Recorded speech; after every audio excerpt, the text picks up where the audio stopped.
Welcome to Zen and the Art of Real Estate Investing, one of the fastest growing real estate investing podcasts in the world. What if you could learn from experienced real estate investors? Find out what got them to where they are now. Get insight into their daily habits and take these insights to inspire your own growth.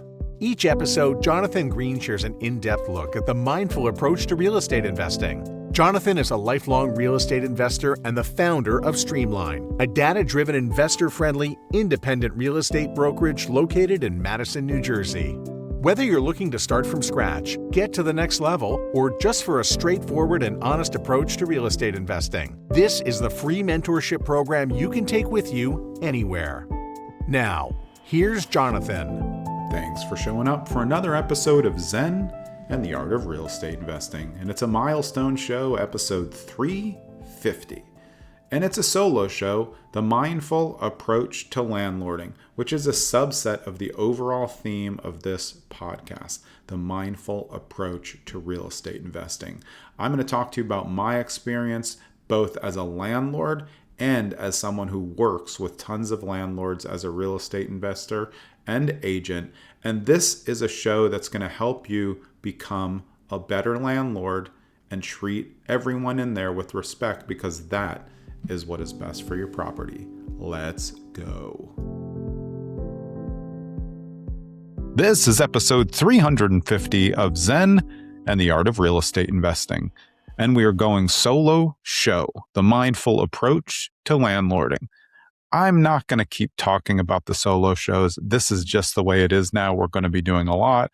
We're going to be hustling guests, but we're getting into what is a subset of really what the podcast is, the mindful approach to real estate investing. And now we're going to talk about the mindful approach to landlording.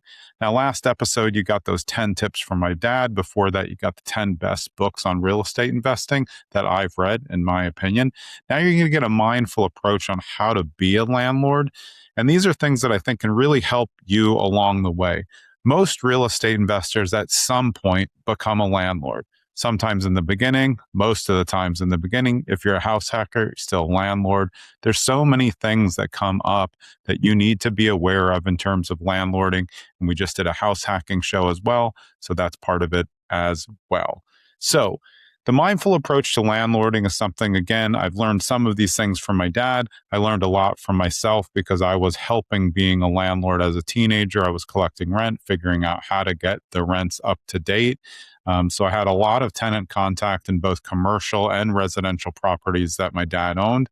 And I was doing walkthroughs from, 4 or 5 years old on, learning the tenants' names, understanding what their businesses were, and just kind of knowing what the residential activity was in the area. I don't remember back then how he rented them, but I think he put ads in the Penny Saver. We were in Westchester, and I think he just screened the tenants himself, but I really don't remember because I was just a kid. And then as I was taking over, I don't remember releasing anything because he let people stay for a long time. And obviously that meant the tenants liked him. And that's all part of the mindful approach to landlording. How do you find the balance between landlord, tenant, friend, and somebody who needs to enforce things when it comes time? Of course, you want to avoid having to ever enforce something, but that usually means you might have missed something on the way in.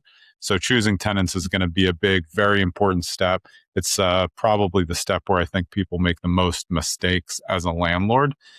And it can haunt you for a long time if you can't get a tenant out, or you get a bad tenant, or you've created a situation that's untenable for another tenant. And that's what you have to remember. More units, more potential conflict.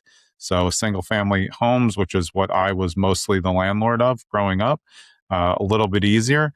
They're really not dealing with anybody, that they're sharing a wall with. You can't have disputes. You just have general fix-its and complaints about the property.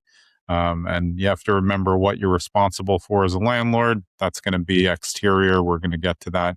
Exterior that looks nice creates good interior. So I just scribbled down a list of things that came to mind when I was prepping for this episode. And the overriding theme that I want you to remember is something that I've repeated multiple times.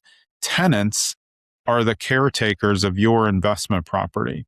If you look at it differently, you're not paying attention to what the overall potential of the property is. In order to reach its peak potential, you have to have good upkeep, good systems, good location, of course, but you also need good tenants. Good tenants keep the upkeep of the inside, so it reduces your turnover costs. They also don't leave, so it keeps you steady, not having to do turnarounds at all. And again, that's going to really go back to how you choose, which we're going to talk about. But you have to, when you're readjusting your mindset of being a landlord, and you don't want to be what the national news calls everybody a slumlord, which of course is not true. You have to adjust the mindset to think of them as caretakers. And if you want someone to take good care of one of the biggest investments that you've ever made in your life, you actually have to be nice to them, and you have to treat them with respect, and you have to treat this relationship as a partnership. You are the owner, you are the landlord, they are the tenant. There is a power dynamic there. But in order to create the best environment for the property, which also leads to the highest rents long term, you need to treat the tenants with respect. Even when maybe they have something going on, you always have to be the bigger person. You have to understand that things happen. You have to understand that people who move in to a one bedroom, sometimes they get in relationships, and then someone might move in. That's not unreasonable to me. Might it be a little more wear and tear? Yes, but the place didn't get bigger.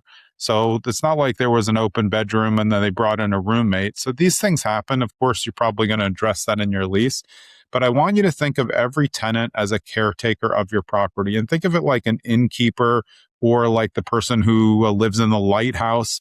Their job is to take care of the property, but your job is to take care of the outside of the property and the common areas. And that's a very important dynamic that we're going to talk about, of what makes people happy. You may not think of it as home because it's an investment property for you, but your tenants, it's their home. They may think of it as their home, and you want them to think of it as their home, because if they think of it as their home, they're going to go less rough on it, and they're going to treat it with the respect that it deserves. Instead of thinking about a house that they're renting from a slumlord that they don't care about, they're not going to tell you about anything, and they're not going to care about the property. Maybe that's just the way that it goes. Bad landlording creates bad tenants. Sometimes bad tenants are created from themselves, and you have your professional tenants these days that know what they're doing. But those are things that you have to weed out in the beginning. So the first thing to always remember as the overriding theme of this episode is tenants are the caretakers of your investment property, and you should treat them as such. Choosing a tenant is really important. You've probably, if you've listened to podcasts for a long time, you've heard a lot of short-term rental shows. We have a guide for short-term rentals up on my Substack. And short-term rental shows, we're always talking about the avatar. Who's your avatar? Who's the person that you're building, or the group that you're building this investment property for? So it's a little bit different when you have a long-term rental, but you have to know your avatar. And your avatar for a long-term rental comes from, what's the dynamic in the area? Are you in an A, B, C, D, or something modified in the middle? What's your income base for that area? Have you researched the demographic trends that relate to income, and what is the annual salary for just your regular worker? Someone who probably just can't afford a home. Maybe they're too young, they're not ready for a home, or like a lot of people, they're going to be choice renters. So what is your tenant pool? And your tenant pool is where you'll come up with the avatar that you're looking for. I think about it a lot when I'm looking at long-term rentals for clients. I'm thinking like, who's moving to this area? And who's moving to this setup? If we have a 1-bed, 1-bath, or if we have a 3-bed, 1-bath, are you open to kids, or do you want to call that a 2-bedroom because one of the bedrooms is really small? Hopefully you get a couple who wants an office, or 2 offices. So you really can play it a lot of different ways. And you have occupancy things that could come up if people are trying to sneak in too many people.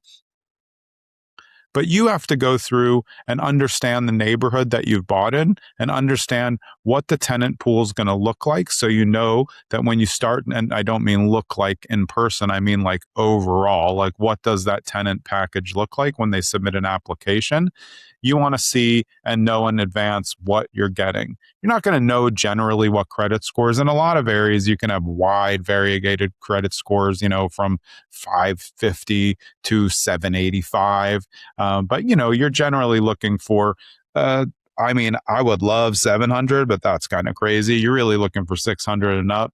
But it depends on what kind of area you're in and what that tenant base is, what the pool's like, what your rent is like, versus the market rent, what your upkeep is. If you have a great upkeep, even in a lower rent market, you're still going to get the cream of the crop for that area. And that's just something that you have to do the research on. You have to know. You should be relying on your investor friendly agent for help.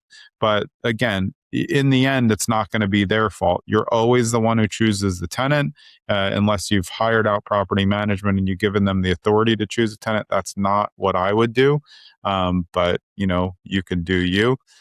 So knowing your avatar is really important. That's creating something from data that you can source online, kind of looking through what the other rentals went for, what their upkeep look like, and what those tenancies look like, how often they left. Not everything's not all rentals are listed on the MLS, and in some areas they're not at all.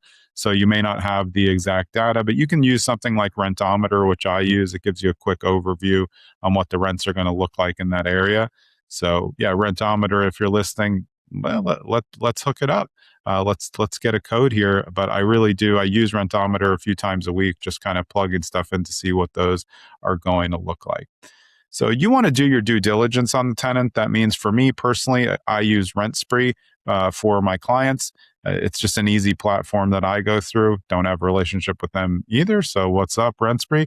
But RentSpree is easy because what you get is you get a full PDF that you can just share the inside of the system with your owner, the landlord. I find it much easier. The clients can also upload all their docs into one thing so that if you're managing both ends of a rental transaction as an agent, which I am a lot of the time, I could easily print it into one PDF.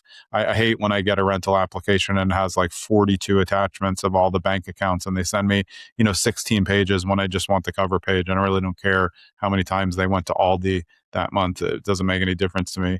But you have to have a system, whether it's RentSpree or whether you use Turbo Tenant or you use some other of these vetting mechanisms. They're all important. You want to make sure that you're going through it, checking for past evictions, checking for the things that are out there. Obviously, you're going to get their credit score. And personally, I don't give anyone a credit score minimum, and I don't advise landlords to do that either. It's very dicey to say that you have a minimum. So I just say we take a whole package together. Sometimes people say, oh, I have a past eviction, can I apply? And I don't discourage anyone from not applying, but the application is the RentSpree, which is like $49, I think. So, if they're not going to fill that out, that's not going to be a win for my landlord clients either. So doing your due diligence is making sure the docs are correct. And if you're a landlord, you should be calling direct to verify their job. RentSpree allows the person to verify the employment, but you don't know if they gave the right email address. So you should always call direct. And I can tell you a story now, break the story now. I was renting for clients in, I think, Hoboken. We got an application that looked pretty decent. But he was coming from out of the country and had a letter that was on what looked to be HR letterhead verifying his employment. Also had a visa, which PS turned out to be fake. So you can create a lot on the internet. We called the HR, not by calling the number on the document that he gave me, because that was the cell phone of a friend. We looked up the company online. We called direct to the HR company, kind of something similar that you do with wire information. You don't take it off the page. You look it up online, then you call the real number.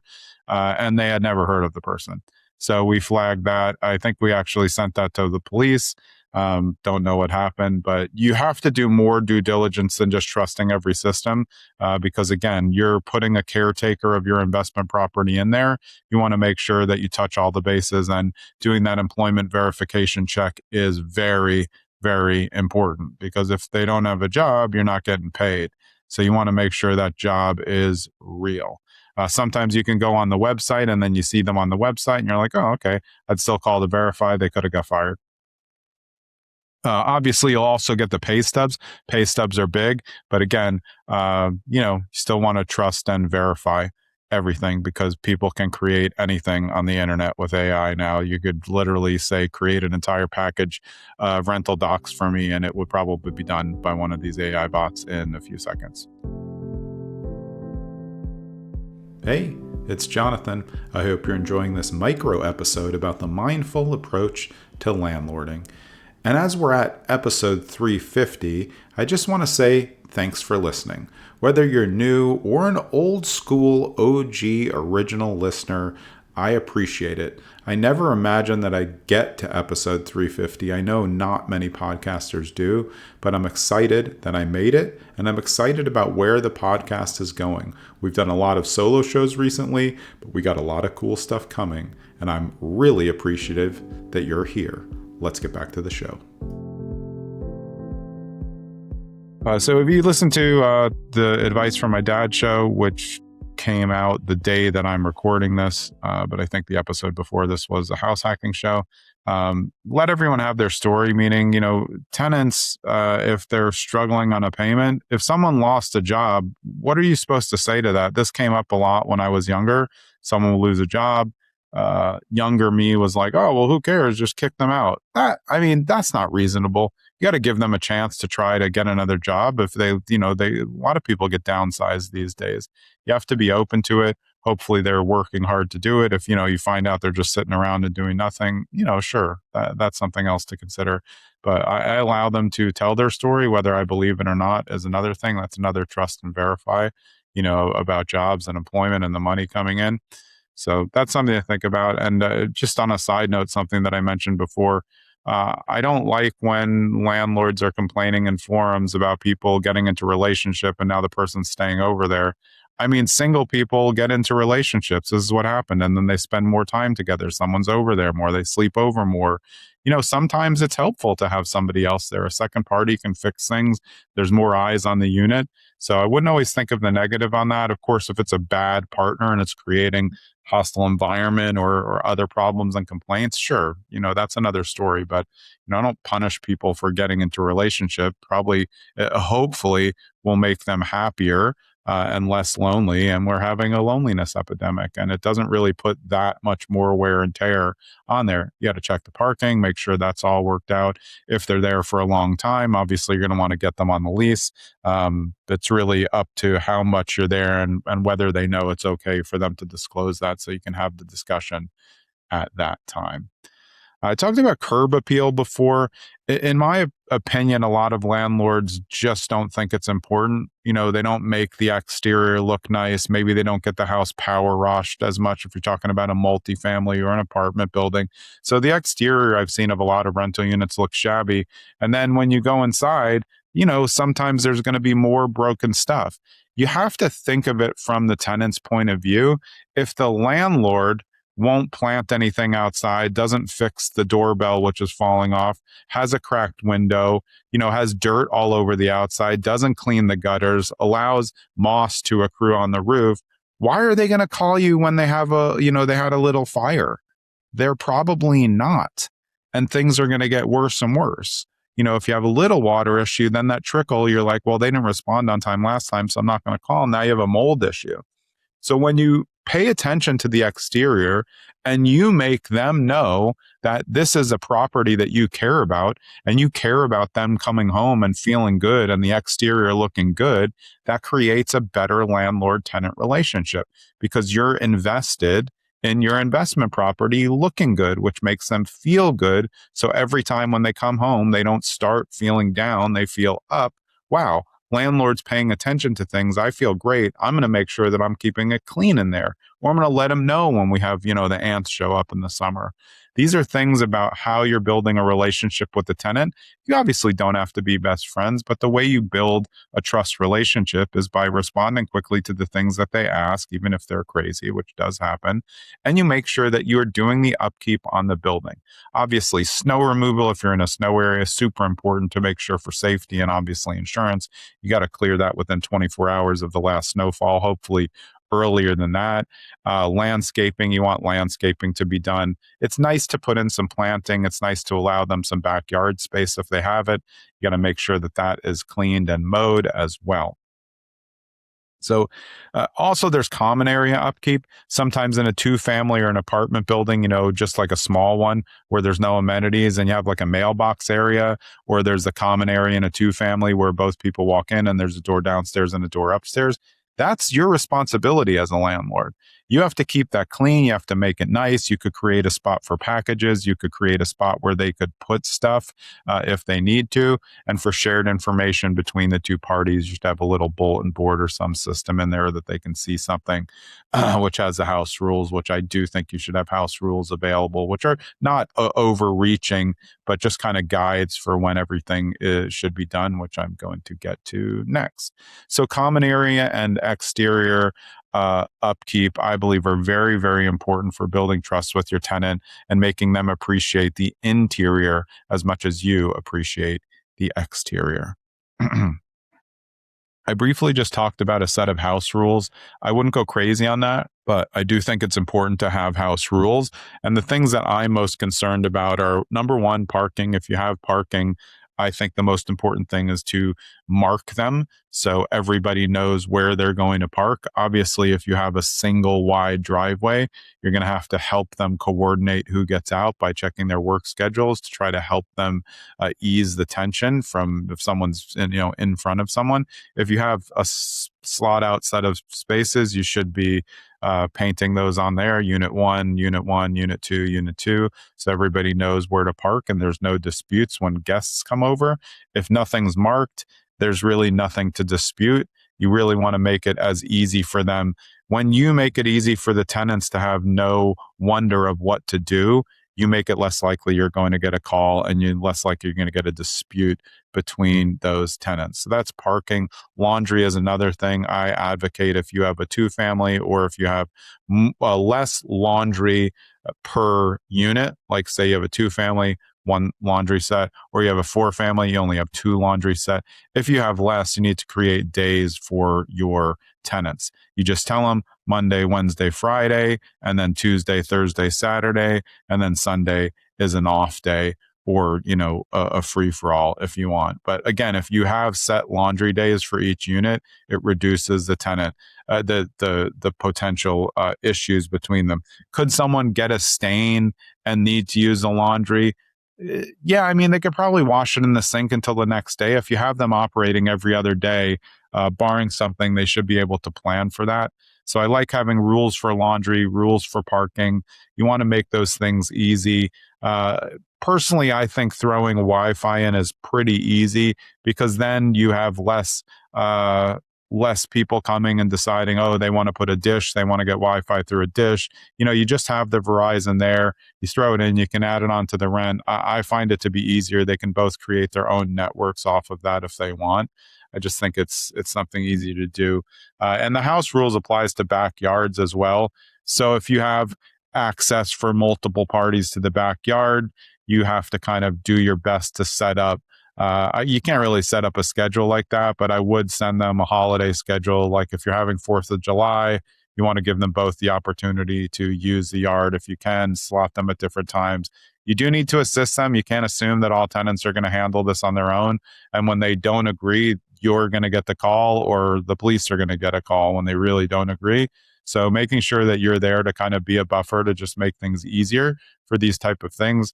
If they have kids, checking when their kid's birthday, are they planning on using the backyard for the birthday, letting the other tenant know, hey, they're going to have a birthday, make sure you understand, not use the yard on that day.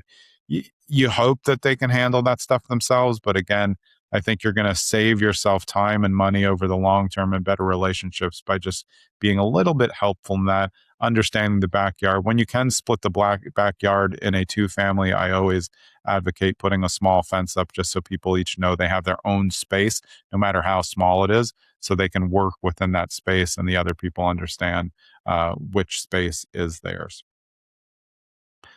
Kind of familiar to what I said in my 10 lessons from my dad. You have to be firm but available and understanding. So available means you can't make people wait. You have to have a 24/7 system if you don't have a property manager. There has to be a way if there's gushing water in the house or there's been a fire that they know they have a BAT number to call that will go through 24/7. You do run the risk that they abuse that if they have some special number. So you have to have a system in place that allows for emergency calls 24/7 because you're trying to protect your property. And look, landlording can be a 24/7 business. The joke is always that you're always unclogging toilets on Thanksgiving and Christmas, not ever on the day where you just have nothing else to do and you got home early and your family's out at the mall and you got time to kill. Although that would be terrible because that's some of your free time. But this is just how it goes with being a landlord. One thing that I think is really important overall that a lot of people confuse and ask questions about, especially when they're house hacking or where they're getting their first thing, is I want to tell you, don't hide from your tenants as a landlord. You're not going to hide behind an LLC unless you're paying cash. And if you were, they can just look up who the members of the LLC are. It's not easy to find. It's not hard to find out who that is. You have to be a present landlord. And even if you have property management, they should know who you are because you want them to be accountable to you. You want them to know that when you come down, it's going to be a problem, if they've done something to the property.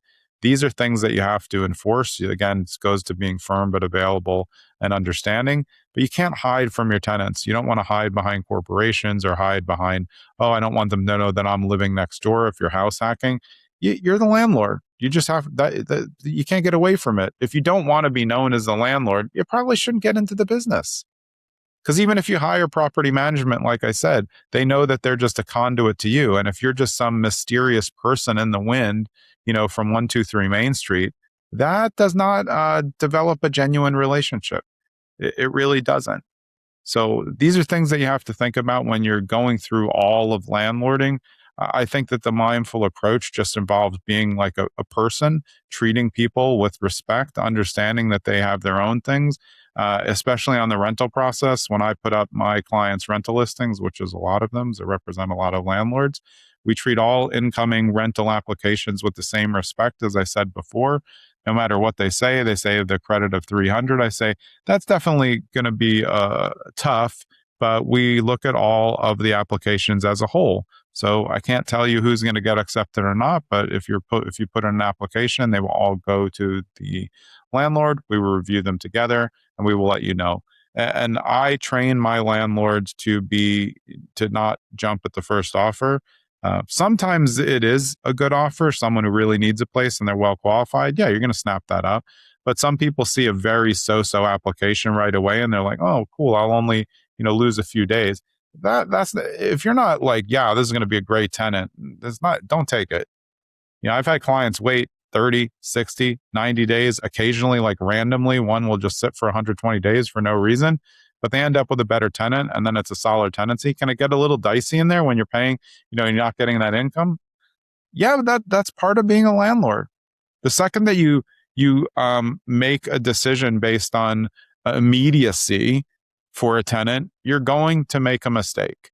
And that mistake could mean not paying rent for a year, squatting, doing anything like that. Choosing your tenant is the absolute linchpin of the property, in addition to just you being a steward for your upkeep and maintenance of the property. You have to have everything maintained. You have to know going in what stuff's going to come due, when you need a new roof, when you're going to need a new furnace, if everything's separated, how you're going to bill them, what they need to sign up for themselves. These things need to be super clear. It goes in the manual, gives them all the information they need. It gives them that BAT phone number. It just gives them a way to know that you're accountable and you're there to help. And again, even if property management is involved, I wouldn't just check out on that completely. I still think that you need to have a relationship. Because honestly, if your property manager is bad and you are more uncomfortable talking to the property manager, but the tenants know you, they'll probably tell you. So to me, like, you just want to be a regular person building relationships. It's what real estate investing is all about.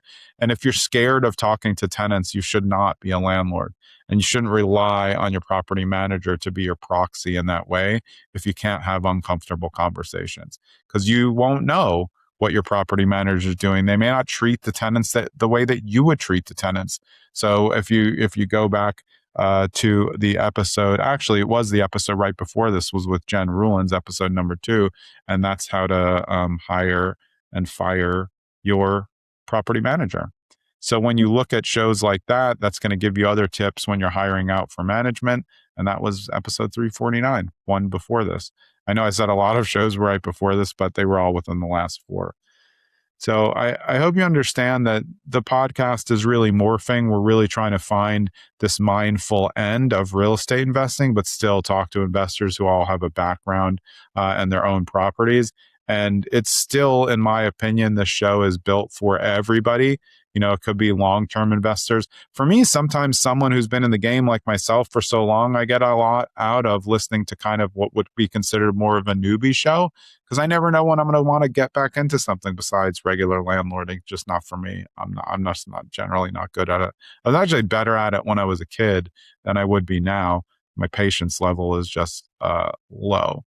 So this is the mindful approach to landlording. It's a better way to create better relationships within your property, which creates higher end caretakers for your property. Remember, your one overriding theme of the mindful approach to landlording is tenants are the caretakers of your investment property. Hope this has been helpful, and I hope you swing by for episode 351 next time. Take care. Thanks for sticking around to the end so you can get a preview of what's coming up on episode 351 of Zen and the Art of Real Estate Investing. And I crack on wholesalers all the time, so I'm coming in with the ethical way to wholesale real estate. It's only really one way, and I'm going to give you my opinion on how it can be done ethically. Depending if you have a license or not, you really shouldn't have a license because it conflicts with your license. But I think if you're going to create a wholesaling business, there's really only one way to do it. I'm going to tell you how next episode.